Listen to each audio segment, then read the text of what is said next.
The 3D printing department at Texas Tech is expanding, all to help further Texas Tech students' education. Courtney Fromm got an inside look at that futuristic products that Tech says is becoming more accessible to the public.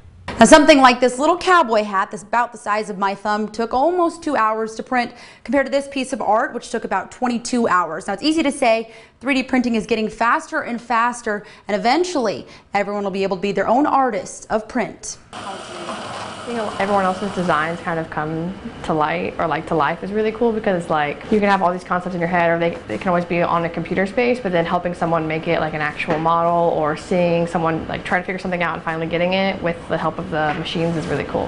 What seems futuristic is now very much part of the present. Yeah, I've actually built a ring, was one of the tester models I use for all the printers. It's a little cat ear ring. Darby Roach, a student assistant for the 3D printing lab, says students at Tech are lucky to have access to all these machines. Draw a shape in the computer, and then you save it as a file like 3D, and then you just send it to the printer, and the printer, whatever material it prints on, applies that with supports if it needs it to print it, and then it makes it a reality. I had never used them before until this class. And with the popularity of 3D printers expanding, and they make their own jewelry, and they make their own stuff that they can sell on Etsy and make profit off of it. Sometimes it plays into question what exactly users will be printing for. I think it depends on who uses it and who kind of is the people who kind of invest in it and push it forward. I think right now it can help a lot with not just like product design, but like medical and even dental stuff like that is actually getting pushed really forward with 3D printing.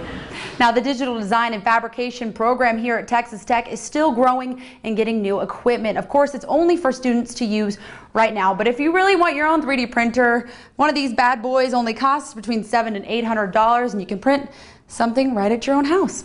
For now, reporting at Texas Tech University, I'm Courtney Fromm, KOPK News. Thanks, Courtney. Now, another comparison. We have this sign here in the studio for Trends and Friends that was made by a former employee, and it took him 7 hours to print this. So there's a comparison for you. There you go. All right, well, we're only